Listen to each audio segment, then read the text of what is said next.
Tingnan nyo ang texture, ang ganda. At sure ka na, press ubi talaga ang gamit. O diba, ang sarap. And I'm Fanny from Fanny's Cookery.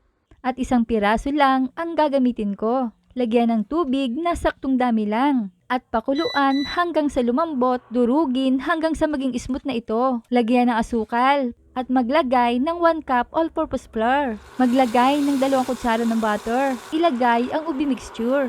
Isalin na 3 tasa ng all-purpose flour. 1 kutsarita ng asin. 6 na kutsara ng vegetable oil. At maglagay din ng tubig. At inidlang natin ng mabuti at i-rest ito ng 35 minuto. Hahatiin ko ito sa 2 bahagi at hatiin into a pieces. Hulmahin into a ball. At ilagay na ang ubi peelings. I-flatten lang ito with rolling pin. Pagkatapos ay i-brush ito with water. Itap lang natin ang sesame seeds sa ibabaw at sa kabilang side. Lutuin hanggang sa maging golden brown and crisp.